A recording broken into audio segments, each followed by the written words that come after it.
Eu vou trazer um título que segura as cadeiras, não precisa jogar agora em mim, porque no final talvez vocês tenham uma outra percepção, mas o título da minha pregação é As Falhas de Jesus. É, isso mesmo, As Falhas de Jesus. Você fala, alguma coisa está errada, né? Talvez o Márcio não deu uma lida direito na Bíblia, porque Jesus falhando. Como assim? Jesus falhando. Talvez isso não faz nenhum sentido, e nenhum sentido teológico, e nenhuma afirmação de nenhum homem possa ser respaldada em verdade se você continuar com essa afirmação aí de que Jesus falhou, né? E não precisa muito, você observa os atos dele, aquilo que ele fez, você fala, tem certeza de que isso está certo? Porque nenhuma pessoa na Terra foi capaz de ter as atitudes que ele teve. Então, eu posso continuar com esse argumento? Bom, eu lendo os evangelhos eu falo, talvez sim. E é lendo os evangelhos que eu insisto em permanecer com essa afirmação de que Jesus falhou. Calma, vamos lá. Será que é possível tantas pessoas que disseram que Jesus falhou estavam erradas? Será que elas estavam erradas? E assim, quando eu leio os evangelhos, eu vejo que as pessoas que acusavam as falhas de Jesus não eram qualquer pessoas, né? Elas eram reis, juízes, magistrados, doutores, estudiosos, eram os líderes do povo, eram conhecedores das leis dos homens e das leis de Deus. E todo o tempo eles acusavam Jesus de estar falhando, ou de ter cometido algumas falhas. E aí, eu lendo isso, consigo trazer uma analogia fácil para os dias de hoje, né? Quando eu fiz essa palavra, a gente estava passando por esse momento político, por essas desavenças, né, que separaram famílias, amigos, e nos diálogos do trabalho, com as pessoas na rua, eu me deparei com um evangelho trazendo algum tipo de luz para essas questões. E aí eu escrevi assim: os dias de hoje me trouxeram a rascunhar essas palavras. Dias onde perdemos a referência do certo e o errado, onde a verdade é questionada e derrotada, sem nenhum alarde, como se fosse o seu destino se tornar mentira. Dias onde olhamos e perdemos a referência, onde o imediatismo grita e a desobediência reina, e nós, igreja, nós vivemos escondidos, para não revelarmos os erros que carregamos. Não sei se você consegue compreender esse meu raciocínio, e eu sinto que é pessoal, mas eu também posso reverberar um pouco para a igreja, de que diante de tantos questionamentos, muitas vezes a gente se esconde, para não revelar os nossos próprios erros. Então, quando alguém diz que algo que é mentira é verdade, a gente, ao invés de questionar, ao invés de falar o que é verdade, a gente fica um pouco retraído, fica um pouco escondido. Bom, mas vamos a essa afirmação de que as falhas de Jesus, se elas são verdades ou não e por quê. E aí eu vou nos evangelhos, e agora eu vou falar no ponto de vista daqueles que falaram que Jesus falhou. E vocês vão ver que eles não eram qualquer pessoas, né? Então a primeira, Jesus se dizia rei sendo uma pessoa marginalizada. Como isso, Márcio? Isso está no livro de João, capítulo 1, versículo 46. Se você quiser deixar aberta a sua Bíblia aí no livro de João, Mateus, eu vou me ater só aos evangelhos mesmo, tá? Mas eu vou um pouco rápido, porque é um pouco longo aqui. Então depois, se você quiser, eu passo a palavra escrita, que tem bastante versículo. Eu não sou nenhum teólogo, mas eu gosto de falar bastante de evangelho, tá? Então, depois eu passo. Natanael, olhando para Jesus, quando Filipe vem chamar ele, fala assim: pode vir alguma coisa boa de Nazaré? Ué, vocês estão falando que esse é o Messias, mas ele veio dessa periferia aí, lá de Oz, lá do Capão Redondo? Como que o cara se diz Messias e vem de um lugarzinho que ninguém conhece? Tem algum rei lá em Nazaré? Natanael. Outra afirmação. Jesus se dizia santo andando com as pessoas erradas. Ah, muito bem, hein? Andava com as pessoas erradas, você sabe o ditado, né? Diga-me com quem andas. E quem afirmou isso não foi qualquer um, não. Foram fariseus e escribas, no livro de Mateus, capítulo 9, versículo 11. Por quê? Por que come o vosso mestre com publicanos e pecadores? Calma que daqui a pouco eu explico melhor isso aí. Então Jesus sentado na mesa da breja do futebol. Ah, e é santo. Tá, vamos ver isso aí direito. Fazia milagres, mas nem a família acreditava. Ó, conhece aquele ditado? Quem não me conhece, que me compre.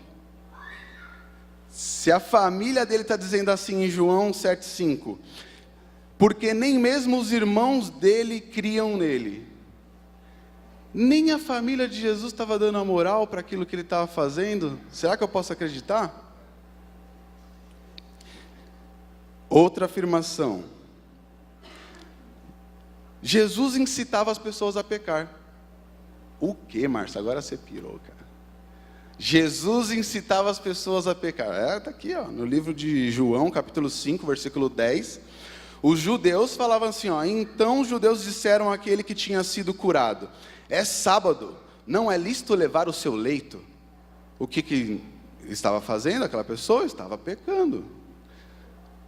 Estava levando a sua maca num dia que não podia. Olha esse Jesus, não respeitava as leis e os costumes. Ei, Jesus, hein? Em João capítulo 9, versículo 14, os fariseus falaram assim, e era sábado quando Jesus fez o lodo e abriu os olhos. Que absurdo. De novo, Jesus gosta de fazer coisa errada no sábado, né? Por que não pode fazer outro dia da semana? Tem 7, ele escolhe o que não pode. Outra afirmação, Jesus falava a verdade na cara, se dizendo filho de Deus. Olha, tudo bem, se você sabe que é filho de Deus, você precisa ficar jogando isso na minha cara? Olha o que está escrito em João 5,18. Por isso, pois, os judeus ainda mais procuravam matá-lo, porque não só quebrantava o sábado, mas também se dizia que Deus era o seu próprio Pai, fazendo-se igual a Deus. Mais uma afirmação.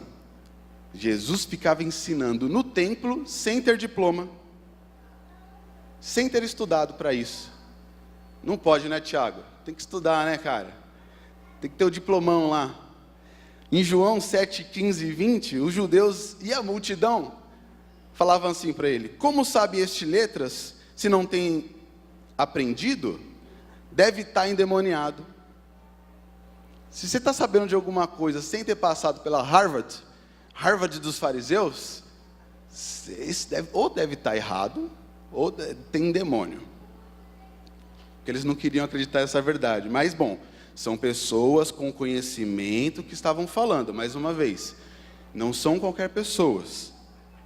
E uma multidão, será que a multidão está errada? Afinal, o ditado que diz, a voz do povo, a voz de Deus. A multidão falou que está endemoniado, talvez ache razão. Mais uma afirmação aqui, ó. Essa aqui, bem séria. Jesus era corintiano e ladrão. Quê? Corintiano e ladrão? Deixa eu explicar. Não dizemos nós que és samaritano e que tens demônio? Em João 8,48, os judeus falaram isso. Samaritano era um povo excluído, né? Não quisto pela comunidade judaica. Os corintianos aí, ó. Né? Tem demônio. Mais uma vez. E a última afirmação que eu quero trazer aqui. Ninguém importante cria nele. Ninguém importante cria em Jesus. Só o povinho. Os chefes dos sacerdotes e os fariseus, em João 7,48, falaram isso. Creu nele, porventura, alguns dos principais ou dos fariseus? Ou então você tem um Jesus lá, falando, fazendo as coisas. Mas só a galerinha pobrinha, os coitados, os doentes, acreditavam nele. Os líderes da sociedade não. Será que tem alguma coisa errada nisso? Rapaz, igreja... Ó, se eu precisar disso, eu não sou mais Marcinho, já é Márcio velho já. Estou precisando de óculos, já está passando o tempo já, né? Enfim, isso é o que menos importa. Bom, eu temo muito de estar aqui em cima e trazer qualquer coisa para vocês, porque esse é o púlpito dos pregadores, né? E não sei dos quais eu não sei se eu me considero um, mas de grandes pregadores, né? De pessoas que me inspiram e que trazem coisas maravilhosas para nós nos alimentarmos. E tenho certeza que é pela misericórdia de Deus que eu estou aqui, porque em nem um pouco eu me considero igual a eles. Então, para começar essa coisa que não é igual, eu vou trazer um título que segura as cadeiras, não precisa jogar agora em mim, porque no final talvez vocês tenham uma outra percepção, mas o título da minha pregação é As Falhas de Jesus. Isso mesmo, as falhas de Jesus. Você fala, alguma coisa está errada, né? Talvez o Márcio não deu uma lida direito na Bíblia, porque Jesus falhando. Como assim? Jesus falhando. Talvez isso não faz nenhum sentido teológico, e nenhuma afirmação de nenhum homem possa ser respaldada em verdade se você continuar com essa afirmação aí de que Jesus falhou, né? E não precisa muito, você observa os atos dele, aquilo que ele fez, você fala, tem certeza de que isso está certo? Porque nenhuma pessoa na Terra foi capaz de ter as atitudes que ele teve. Então, eu posso continuar com esse argumento? Bom, eu lendo os evangelhos eu falo, talvez sim. E é lendo os evangelhos que eu insisto em permanecer com essa afirmação de que Jesus falhou. Calma, vamos lá. Será que é possível tantas pessoas que disseram que Jesus falhou estavam erradas? Será que elas estavam erradas? E assim, quando eu leio os evangelhos, eu vejo que as pessoas que acusavam as falhas de Jesus não eram qualquer pessoas, né? Elas eram reis, juízes, magistrados, doutores, estudiosos, eram os líderes do povo, eram conhecedores das leis dos homens e das leis de Deus. E todo o tempo eles acusavam Jesus de estar falhando, ou de ter cometido algumas falhas. E aí, eu lendo isso, consigo trazer uma analogia fácil para os dias de hoje, né? Quando eu fiz essa palavra, a gente estava passando por esse momento político, por essas desavenças, né, que separaram famílias, amigos, e nos diálogos do trabalho, com as pessoas na rua, eu me deparei com um evangelho trazendo algum tipo de luz para essas questões. E aí eu escrevi assim: os dias de hoje me trouxeram a rascunhar essas palavras, dias onde perdemos a referência do certo e o errado, onde a verdade é questionada e derrotada, sem nenhum alarde, como se fosse o seu destino se tornar mentira. Dias onde olhamos e perdemos a referência, onde o imediatismo grita e a desobediência reina. E nós, igreja, nós vivemos escondidos, para não revelarmos os erros que carregamos. Não sei se você consegue compreender esse meu raciocínio, e eu sinto que é pessoal, mas eu também posso reverberar um pouco para a igreja, de que diante de tantos questionamentos, muitas vezes a gente se esconde, para não revelar os nossos próprios erros. Então, quando alguém diz que algo que é mentira é verdade, a gente, ao invés de questionar, ao invés de falar o que é verdade, a gente fica um pouco retraído, fica um pouco escondido. Bom, mas vamos a essa afirmação de que as falhas de Jesus, se elas são verdades ou não e por quê. E aí eu vou nos evangelhos, e agora eu vou falar no ponto de vista daqueles que falaram que Jesus falhou. E vocês vão ver que eles não eram qualquer pessoas, né? Então a primeira, Jesus se dizia rei sendo uma pessoa marginalizada. Como isso, Márcio? Isso está no livro de João, capítulo 1, versículo 46. Se você quiser deixar aberta a sua Bíblia aí no livro de João, Mateus, eu vou me ater só aos evangelhos mesmo, tá? Mas eu vou um pouco rápido, porque é um pouco longo aqui. Então depois, se você quiser, eu passo a palavra escrita, que tem bastante versículo. Eu não sou nenhum teólogo, mas eu gosto de falar bastante de evangelho, tá? Então, depois eu passo. Natanael, olhando para Jesus, quando Filipe vem chamar ele, fala assim: pode vir alguma coisa boa de Nazaré? Ué, vocês estão falando que esse é o Messias, mas ele veio dessa periferia aí, lá de Oz, lá do Capão Redondo? Como que o cara se diz Messias e vem de um lugarzinho que ninguém conhece? Tem algum rei lá em Nazaré? Natanael. Outra afirmação: Jesus se dizia santo andando com as pessoas erradas. Ah, muito bem, hein? Andava com as pessoas erradas, você sabe o ditado, né? Diga-me com quem andas. E quem afirmou isso não foi qualquer um, não. Foram fariseus e escribas, no livro de Mateus, capítulo 9, versículo 11. Por quê? Por que come o vosso mestre com publicanos e pecadores? Calma que daqui a pouco eu explico melhor isso aí. Então Jesus sentado na mesa da breja do futebol. Ah, e é santo. Tá, vamos ver isso aí direito. Fazia milagres, mas nem a família acreditava. Ó, conhece aquele ditado? Quem não me conhece, que me compre. Se a família dele está dizendo assim em João 7,5, porque nem mesmo os irmãos dele criam nele. Nem a família de Jesus estava dando a moral para aquilo que ele estava fazendo. Será que eu posso acreditar?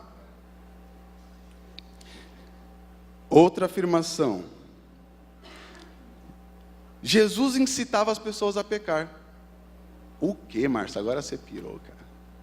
Jesus incitava as pessoas a pecar. Está aqui, ó, no livro de João, capítulo 5, versículo 10. Os judeus falavam assim, ó: então os judeus disseram àquele que tinha sido curado: é sábado, não é lícito levar o seu leito. O que estava fazendo aquela pessoa? Estava pecando. Estava levando a sua maca num dia que não podia. Olha esse Jesus, não respeitava as leis e os costumes. Ei, Jesus, hein? Em João capítulo 9, versículo 14, os fariseus falaram assim: e era sábado quando Jesus fez o lodo e abriu os olhos. Que absurdo. De novo, Jesus gosta de fazer coisa errada no sábado, né? Por que não pode fazer outro dia da semana? Tem 7, ele escolhe o que não pode. Outra afirmação: Jesus falava a verdade na cara, se dizendo filho de Deus. Olha, tudo bem, se você sabe que é filho de Deus, você precisa ficar jogando isso na minha cara? Olha o que está escrito em João 5,18. Por isso, pois, os judeus ainda mais procuravam matá-lo, porque não só quebrantava o sábado, mas também se dizia que Deus era o seu próprio Pai, fazendo-se igual a Deus. Mais uma afirmação: Jesus ficava ensinando no templo sem ter diploma, sem ter estudado para isso. Não pode, né, Tiago? Tem que estudar, né, cara? Tem que ter o diplomão lá. Em João 7, 15 e 20, os judeus e a multidão falavam assim para ele: como sabe este letras, se não tem aprendido? Deve estar endemoniado. Se você está sabendo de alguma coisa sem ter passado pela Harvard dos fariseus, ou deve estar errado, ou tem demônio. Porque eles não queriam acreditar nessa verdade. Mas, bom, são pessoas com conhecimento que estavam falando. Mais uma vez, não são qualquer pessoas. E uma multidão, será que a multidão está errada? Afinal, o ditado que diz: a voz do povo, a voz de Deus. A multidão falou que está endemoniado, talvez ache razão. Mais uma afirmação aqui, ó. Essa aqui, bem séria. Jesus era corintiano e ladrão. Quê? Corintiano e ladrão? Deixa eu explicar.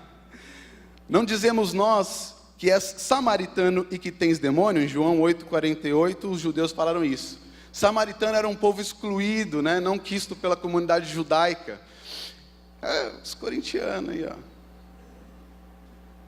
Tem demônio. Mais uma vez.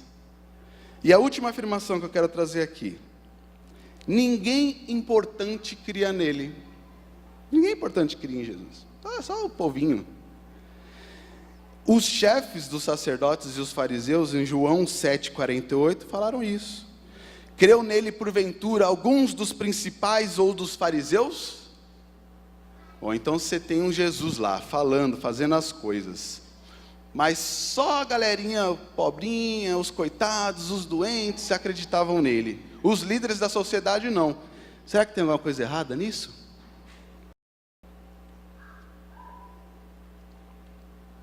E aí, perceberam quantas falhas Jesus tinha? Relembrando aqui para você. Como pode alguém da periferia se julgar tão importante? Alguém que anda com pessoas erradas, certamente é influenciada por elas, né? Uma pessoa que não tem crédito nem com a família, dá para acreditar? Quem não respeita a religiosidade, a hora do culto, que todos sabem que tem um dia específico? Alguém que não tem vergonha de falar a verdade, não tem simancol, fica falando aí para ofender os outros? Quem quer ensinar sem mostrar currículo? E o principal de todos, alguém com só 12 seguidores. Quem tem 12 seguidores no Facebook? Ninguém, né?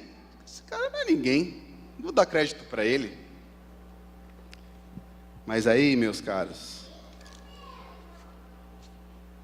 aí eu tenho que te fazer uma afirmação aqui. Todas as pessoas que criticaram Jesus ou apontaram falhas nas atitudes, nas ações deles, todas as pessoas estavam equivocadas. As falhas de Jesus só existiam no julgamento de pessoas equivocadas. E aí eu queria voltar em cada uma delas e mostrar o contexto de como as pessoas avaliam os outros numa perspectiva de si mesmas. E é isso que me faz trazer essa palavra. O quanto a gente tem avaliado os outros na nossa própria perspectiva. E não importa quem você é, viu? Nessa cadeira eu tenho certeza que tem pessoas jovens, velhas, pessoas formadas, letradas, pessoas que ainda não têm uma formação, pessoas de origem simples, pessoas de origem nobre. Mas quando julgamos, a gente tem que saber qual a perspectiva de Deus, daquilo que Ele está fazendo, dos planos dEle, não os nossos. Então, quando eu volto em cada um desses julgamentos, eu vejo o que Jesus estava fazendo, não na minha perspectiva, mas na dele mesmo, que era a perspectiva de Deus. Deixa eu voltar aqui.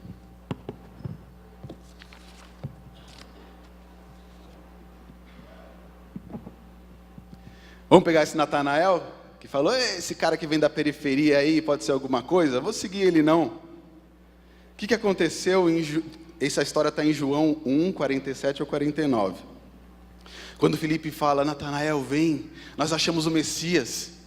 Aí ele fala, pode vir alguma coisa boa de Nazaré? E Filipe fala, vem e vê. E aí quando estava chegando em Jesus, Natanael, o que Jesus fez? Lançou um elogio para ele, falou, esse é um israelita verdadeiro. Aí ele já ficou meio assim, já veio me elogiando para me conquistar, né? E aí ele fala, eu te vi orando debaixo da figueira. Aí Natanael já vira, fala, tu és o Filho de Deus.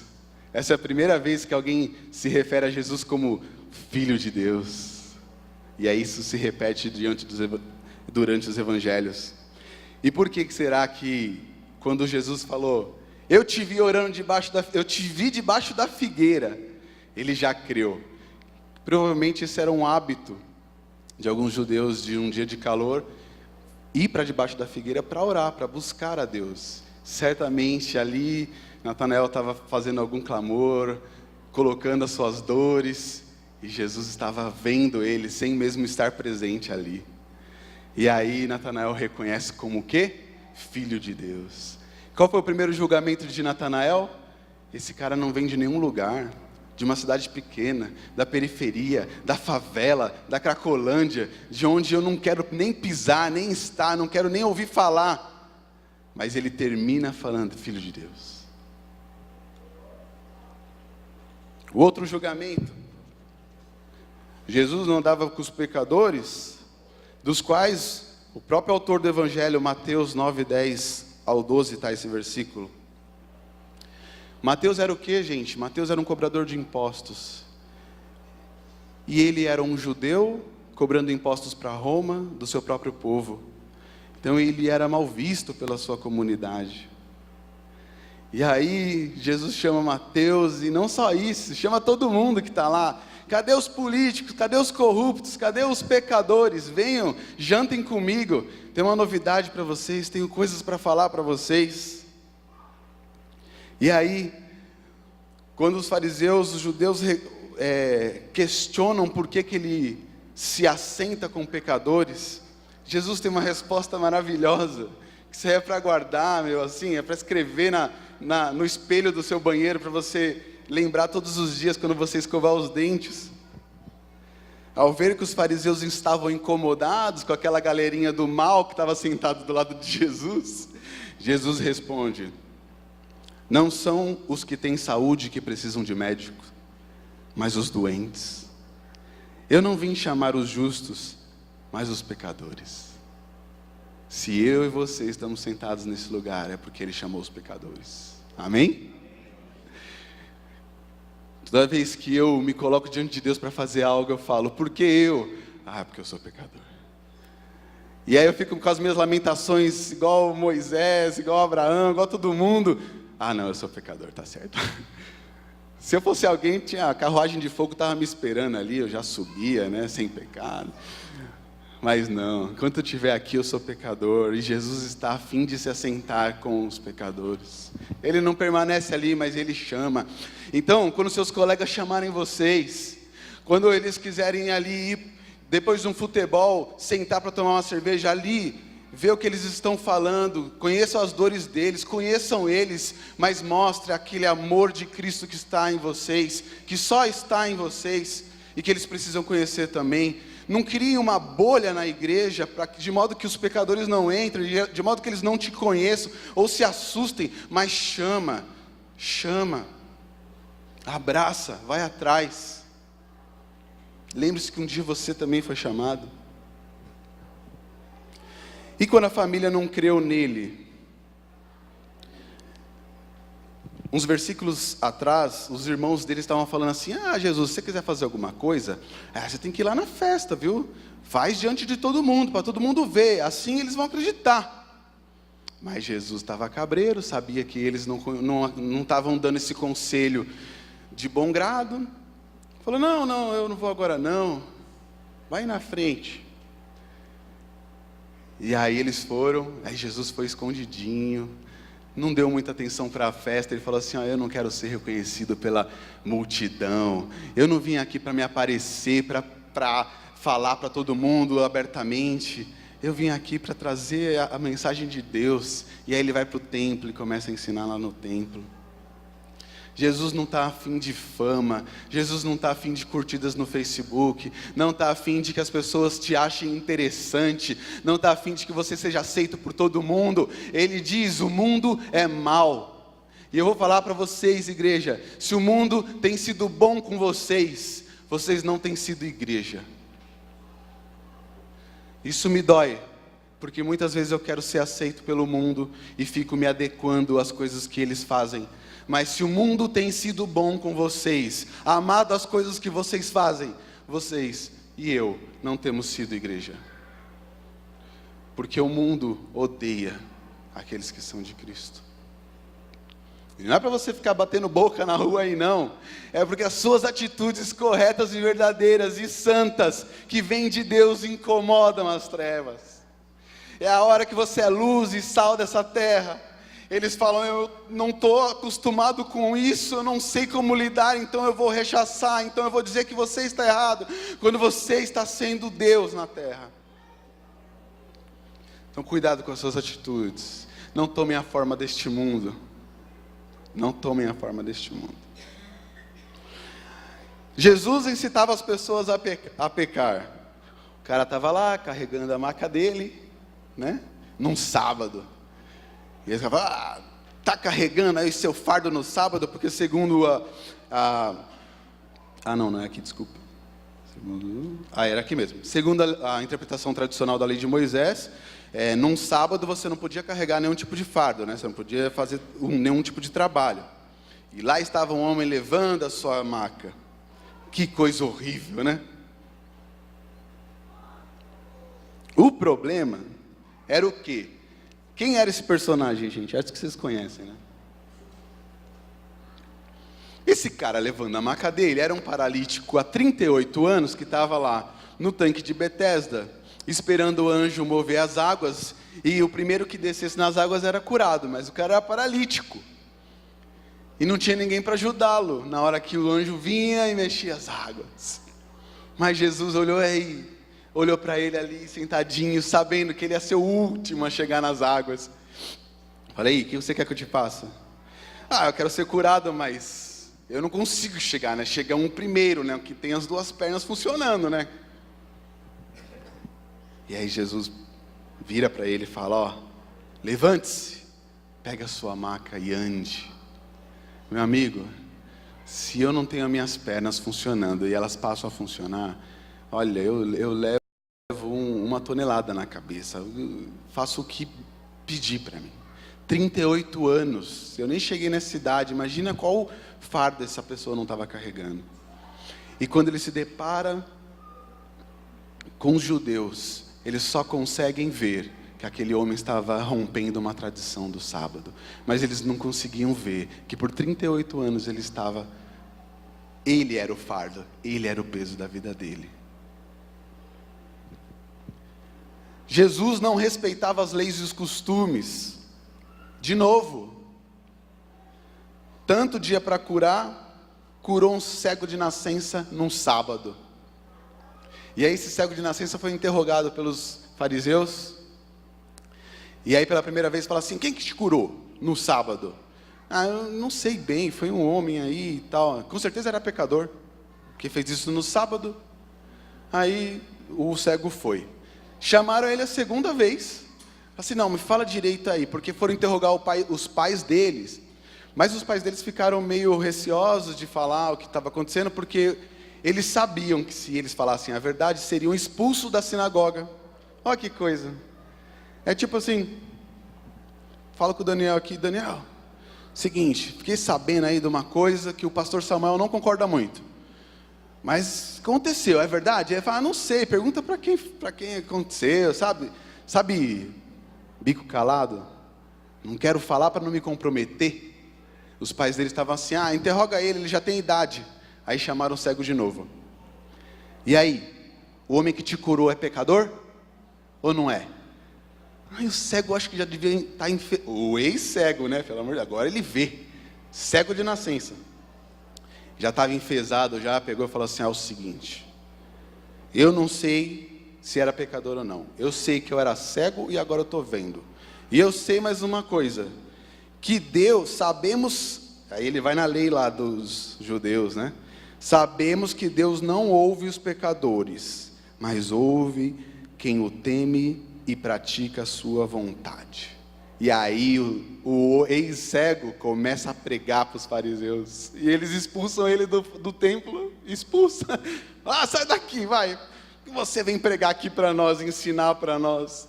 Ele já estava tendo as características de Jesus, sem conhecimento, nada. Ele estava pregando igual Jesus, frutos de um milagre. Estava com a autoestima lá em cima. Glória a Deus. E quando Jesus ficava falando a verdade na cara? Na ocasião, Jesus estava falando que Deus era o seu pai. E que Deus estava trabalhando até o dia de hoje. Então ele também trabalhava, curava no sábado sim, por que não? Jesus não falava isso num ambiente tranquilo. Cada vez que Jesus se manifestava dessa maneira, ele batia de frente com pessoas muito religiosas, muito tradicionais. E toda vez que ele falava, ele corria o risco de ser morto, de ser apedrejado, e mesmo assim, Jesus não se opunha à verdade de quem ele era. E aí ele falava, para terminar o assunto, né, num discurso longo ali em João 5:24, quem ouve a minha palavra e crê naquele que me enviou, tem a vida eterna. E não será condenado, mas passou da morte para a vida. E glória! Jesus não só agora falou que Ele é Filho de Deus, mas é através dEle que você é salvo. Toma essa na tua cara. E nós aqui não queremos confessar a nossa fé num trabalho, num lugar em público, na hora de falar que não vai assistir um filme que tem algum tipo de mensagem que a gente fala assim, eu não gosto muito. Fala assim, não, meu irmão, aqui, isso aqui não condiz com o que eu creio, eu não vou assistir isso. Estou rechaçando isso. Por quem eu creio? Por culpa de Deus em mim. Quantas vezes a gente se esconde da verdade porque vai ofender alguém? Eu estou com a minha filha aí por vir, e quantas coisas que o mundo vem me falar, e que as pessoas me aconselham, não, que signo você é, que ela vai ser, é que as pessoas acreditam nisso, não liga não, fala assim, meu amigo, minha filha vai ser aquilo que Deus quer para ela, já está, meu amigo, a minha filha vai ser o que, olha, eu vou ensinar ela desde pequenino o caminho que ela deve andar, e de velha, ela vai colher aquilo que ela semear, cara, é isso que ela vai ser. Não, mas assim as pessoas se ofendem. O problema é delas. Eu tenho que falar a verdade. Eu não posso me omitir. Isso é a minha chance de falar a verdade. Quais as chances que vocês têm de falar a verdade? De um chefe oferecendo algo corrupto para vocês? De um amigo querendo fazer uma coisa ilícita? Quantas oportunidades nós temos de falar a verdade e a gente quer ser politicamente correto? Não com Jesus. E do corintiano ladrão lá, samaritano endemoniado? Os judeus estavam declarando isso após a conclusão de um discurso em que Jesus disse que o pai deles era o diabo. Fala assim, vocês não conhecem a verdade, e vocês são filhos do diabo. Imagina isso. A gente não quer falar uma coisinha, Jesus falando que os caras eram filhos do diabo. Sem fugir da rinha, Jesus continua e finaliza dizendo, antes de Abraão nascer, eu sou. Então os judeus pegaram nas pedras para apedrejá-lo. Esse é meu Jesus, cara. Ele não foge da rinha. Jesus não se esconde debaixo de uma mesa. Jesus, ele poderia ser bem um personagem da Marvel de super-heróis, porque ele sabia o que estava correndo, que riscos estavam correndo, mas ele abriu o peito e falava assim, olha, Abraão viu a minha glória e se alegrou. Assim, como Abraão te viu, você não tem nem 50 anos. Cara, antes de Abraão ser, eu sou. Aí os judeus ficaram loucos, mas ele conseguiu sair ali, não era o momento dele. Mas será que a gente tem coragem de fazer isso? Assim, sabe por que não? Eu sou de Cristo. Sou de Cristo, cara. Você é evangélico, né? Aquele povo louco lá, fica gritando, né? Assim, eu sou, esse aí mesmo. Esse aí mesmo, e o Espírito de Deus está em mim, a palavra diz, e eu vou orar por você agora, posso orar? Fala para um cara do mundo se eu posso orar por ele, vê a reação dele, faz esse teste, se você nunca fez, faz esse teste, mas tenha uma vida de santidade, quando você acordar, fale, Deus, usa a minha vida, eu estou aqui, eis-me aqui, me usa. Quando alguém te questionar a respeito das coisas de Deus, fale de Deus, ore, se posicione como alguém espiritual, não deste mundo, cara. Não combata a carne com a carne, sangue com sangue.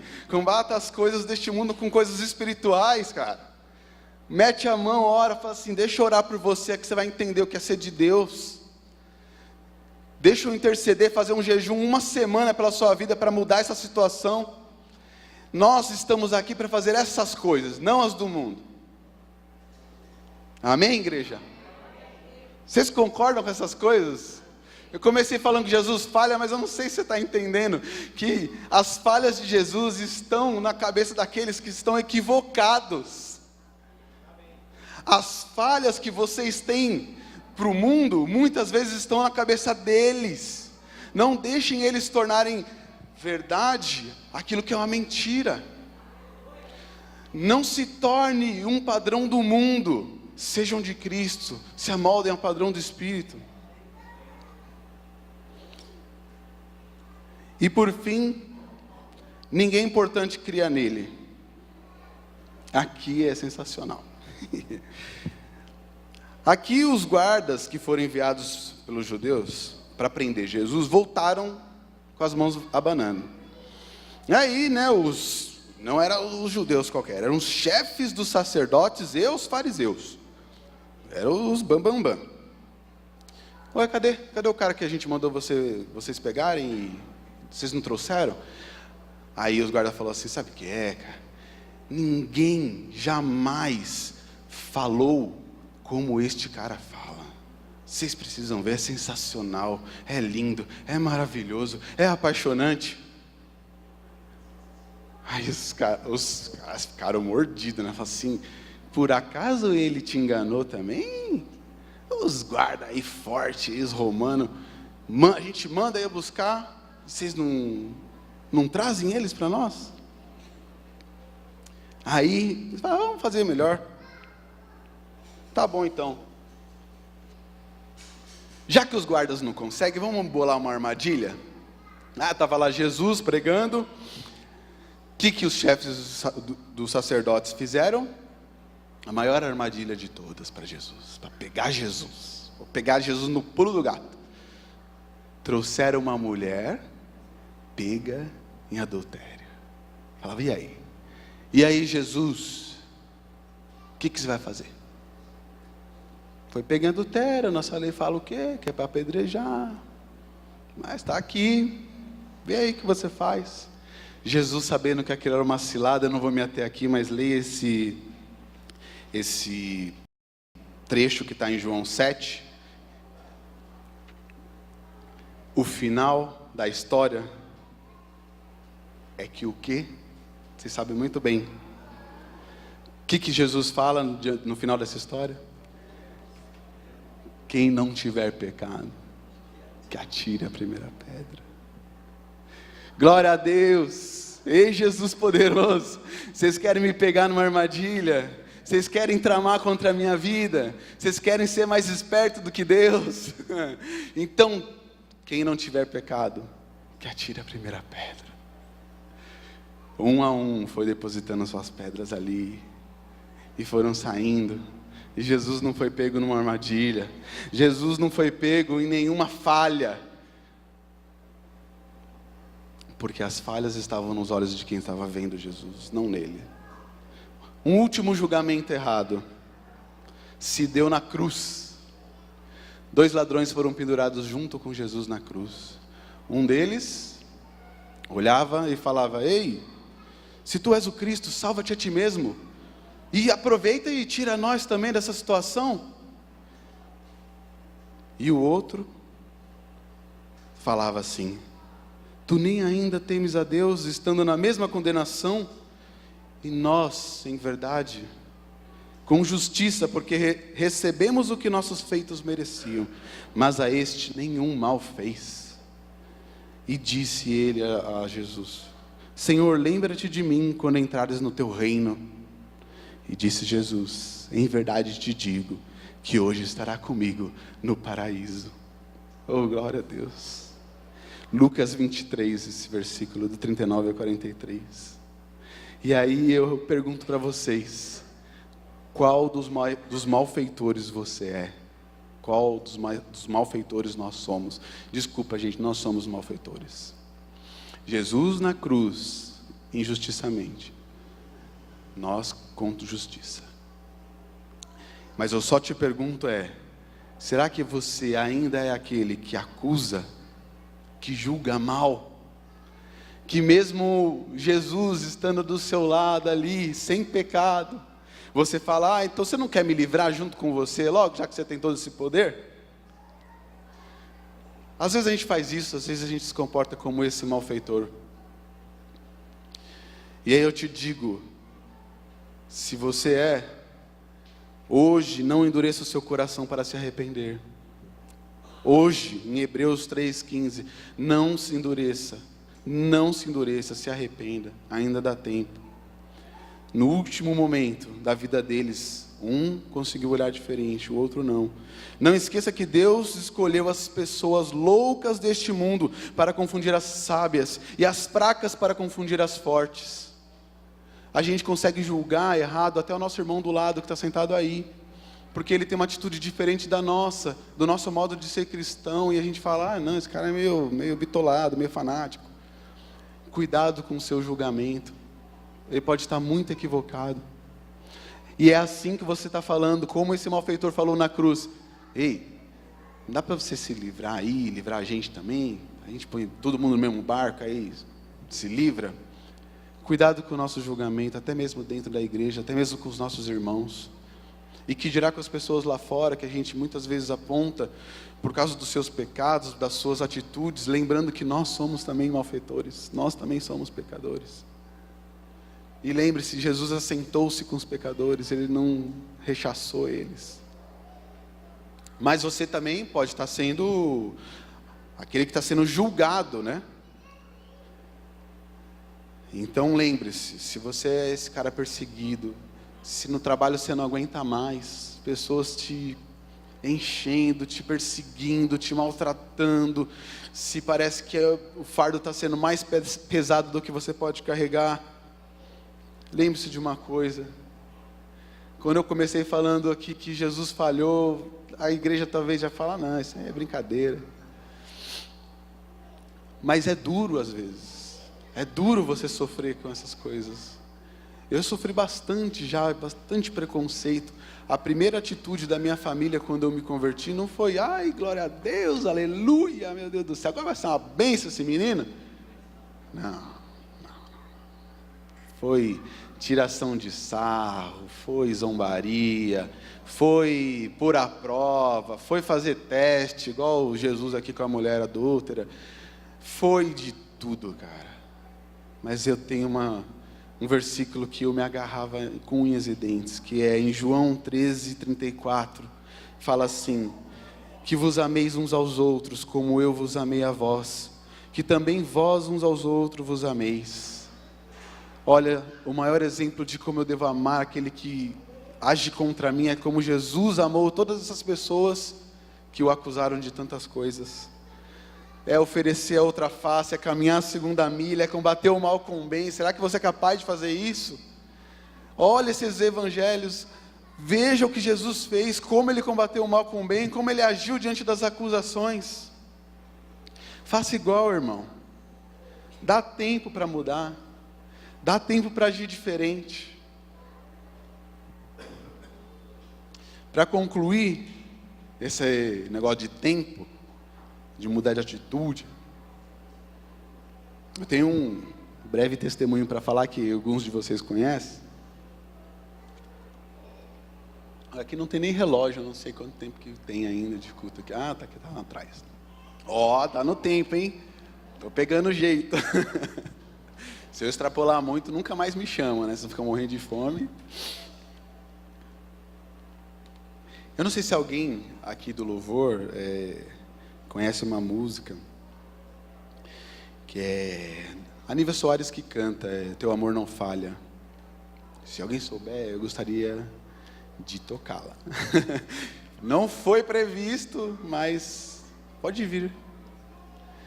Porque essa música traduz um amor tão grande, tão maravilhoso, que diz que o amor dele não falha. E eu vou dar um testemunho daquilo que aconteceu nesse ano de 2018, para que vocês entendam na prática o que é isso. No dia 10 de fevereiro, está chegando 10 de fevereiro, né? No dia 10 de fevereiro de 2018, eu passei por algo que me fez pensar sobre a eternidade, né? Eu, com 34 anos de idade, sofri um infarto. E eu não tinha nenhum diagnóstico propenso a isso acontecer. Nenhum. Eu não tenho casos na família. Eu não tenho nenhum problema de gordura no sangue, nas veias. Minha alimentação é legal, fazia exercício. Com a saúde em dia, eu me vi numa mesa de cirurgia, atado, acordado, porque a cirurgia era acordado. E naquela hora eu só pude falar: Deus, não quero ir ainda não. Mas não dá nem para pedir perdão, porque o Senhor já me conhece. Então, se for da sua vontade, me faz voltar, me faz ficar. E eu fiquei. Tudo aconteceu num banho, eu senti uma dor horrível. Em 40 minutos eu estava nessa sala de cirurgia. Pode dedilhar se vocês quiserem. E aí quando eu saí da sala de cirurgia, que deu certo, né? E os médicos falam que você é muito jovem para ter um infarto aos 34 anos. E quanto menor a idade, mais fatal é essa situação. E quando eu saí, eu vi a minha esposa, vi um amigo querido e o meu irmão. E eu falei: obrigado, Deus, porque eu sei que eu sou pó, vou voltar para o pó. Eu sou nada. Mas Deus me deu uma segunda chance. Mas não para por aí. Alguns meses depois, eu senti uma dor de novo no peito. E aí eu já estava com essa... Agora eu sou um paciente cardíaco, tenho que tomar remédio todo dia. Já converso com as pessoas mais velhas: quantos stents você tem? Eu tenho 1, tenho 3 já. Onde que você fez? Eu fiz nesse hospital. Esse é o papo que eu tenho agora. Que remédio você toma? Eu tomo esse, esse é melhor, hein? Olha. Aí vai. 6 meses depois, eu com uma dor de novo no peito. Falei: Jesus, vou ver essa dor. E aí eu fui parar no hospital de novo. E aí nos primeiros exames, tudo tranquilo, tudo bem. E a médica fala assim: olha, tá tudo bem aqui, mas para tirar as nossas dúvidas, vamos fazer uma tomografia. E aí a gente já vê tudo, já fica tudo tranquilo. E aí eu fui lá para a mesa e eles iam injetar um contraste na minha veia. E aí elas fizeram os primeiros testes com soro, deu tudo certo e tal. E ela falou: pode injetar o contraste. Aí eu ouço a máquina diz... Aí a outra enfermeira fala: não vi nada não, viu? Faz de novo. Aí uma vira para a outra e fala: mas está sem. E aí eu meio sem entender o que estava acontecendo. Naquele momento elas estavam injetando ar na minha veia. E eu corria, a partir de então, um risco de embolia fatal. Naquele dia, horinhas antes, eu estava com a minha amiga Claudinha no pronto-socorro, porque eu estava passando mal. E eu encontrei ela lá. Tá ali a Cláudia. E a gente feliz, tá? Porque eu vou ver um negocinho aqui. Eu tô um pouquinho de dor aqui, mas já tô indo. E a Claudinha foi embora e eu fiquei. Né, Cláudia? E eu só me liguei da situação porque eles me colocaram de ponta cabeça praticamente.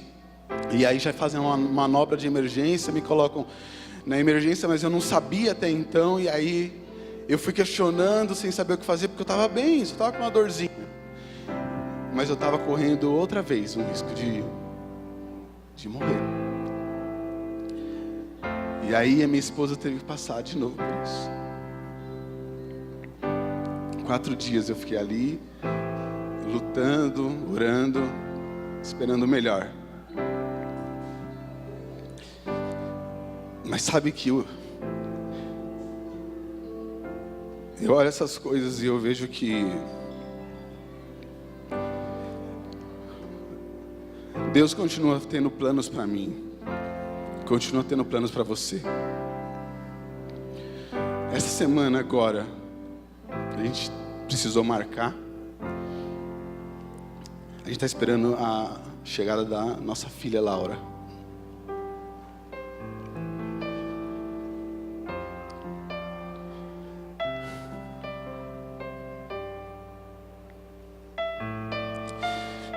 E eu não vejo a hora de dizer a hora que ela pode entender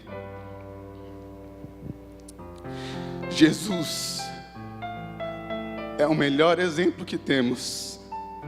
Ele nunca falha. Nunca falha.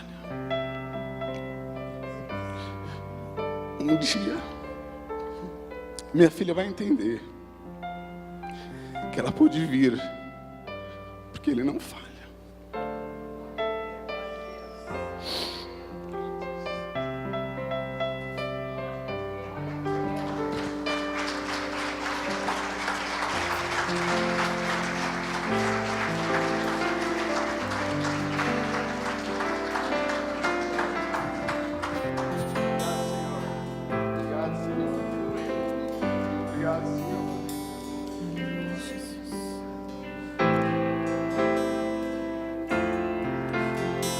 Queria chamar minha esposa aqui para a gente orar por ela. Deus tem esses propósitos maravilhosos. Os pastores, gostaria muito que a igreja fizesse parte disso. Eu também sei também que esse momento Deus preparou. Mas também eu quero orar por vocês, porque está aqui a nossa Laurinha. Um plano de Deus que não falha. Plano de Deus que não falha. Então, Senhor Deus, seus planos não falham, Pai. Seus planos não falham. Perdoa, Pai, a nossa visão turva, Senhor. Às vezes a gente olha lá fora, uma tempestade está se formando, e a gente fala, o sol não está brilhando, o sol não veio. Ah, Jesus, que a igreja saiba que o Senhor todos os dias faz o sol nascer sobre a cabeça de justos e injustos, Pai. Que o Senhor faz com o teu poder, que um dia nasça, aconteça, Pai, e a gente possa viver nele, mesmo sendo os dias maus. Então eu clamo, Senhor, que nesse dia mau, a gente possa saber que nós somos a tua igreja, Pai. Nós somos a luz desse mundo, o sal dessa terra. Por isso eu peço capacidade aos meus irmãos, Pai. Capacidade a essa igreja, para que a gente possa expor o seu evangelho como convém. Que o Senhor dê autoridade na boca de cada um deles, para eles falarem do teu reino, para eles falarem da sua vinda, para eles falarem das suas boas novas, Pai. Para o mundo se alegrar, para o mundo se converter dos seus maus caminhos, Pai. Para o mundo saber, Pai, que o Senhor estabeleceu todas as coisas pelo seu poder. Que o teu Espírito, Senhor, capacite os meus irmãos a terem dons, capacidade, unção, amor, fé, para que eles possam ir, Pai, como a sua palavra diz, eu vou para o meu Pai, mas vocês vão fazer obras maiores do que as que eu fiz. Que os meus irmãos façam, saiba que é com eles, é com vocês, comigo também, realizar as coisas que Jesus deixou para nós. Senhor, clamamos pela vida da Laura, Senhor, um fruto teu, plano teu, Senhor, que eu não tenho controle nenhum, Pai, não tenho a menor capacidade de administrar, de dizer o que vai ser, como vai ser, o Senhor sabe, Pai. O Senhor é quem permite, Pai, que acordamos nesse dia, Pai, e o Senhor é quem permite que vamos dormir em paz. Clamamos que o Senhor tome o controle de todas as coisas nas suas mãos, que ela possa vir ao mundo em paz, forte, saudável, como o Senhor deseja, Pai, como o Senhor deseja. Que ela saiba, Pai, que ela não está vindo só, que o Senhor está com ela, que o Senhor está com ela desde já, Senhor, é para Ti, Deus. Te agradecemos, Pai. Sabemos, Pai, e ela vai saber, vai entender que o Senhor nunca falhou, Pai, e o Teu amor não falha, Pai, em nome de Jesus.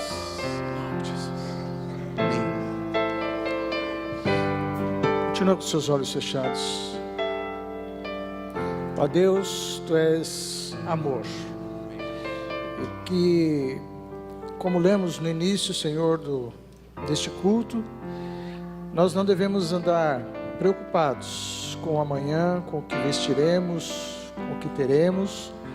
Nós devemos confiar no Senhor, porque o Senhor tem cuidado de nós. O Senhor tem cuidado, Senhor, do Marcinho, tem cuidado da Paula, Tem cuidado, Senhor, desta herança que é tua, Senhor, que este filho, Senhor, que estão esperando, Senhor. Que a tua bênção esteja sobre esta casa, Senhor.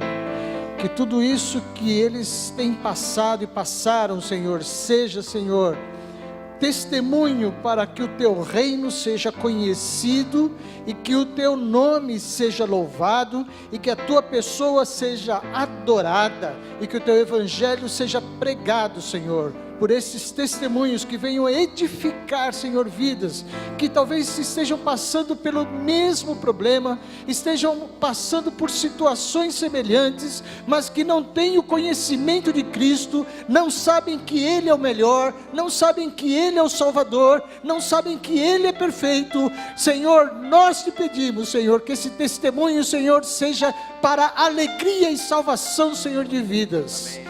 Que seja para a edificação, Senhor, da tua casa, Senhor, do teu reino. Senhor, que seja edificação de vida, Senhor. Senhor, que a tua bênção, a tua cura, a tua proteção, a tua guarda, Senhor, esteja sempre presente na vida dos teus servos, Senhor, no nome de Jesus. Amém, Senhor. Amém, Jesus. Vamos cantar? Gente, vamos cantar essa música, que nada vai nos separar, e aí a gente termina o culto, amém? Cante com o seu coração, cante de amor, em espírito e em verdade, amém, Senhor.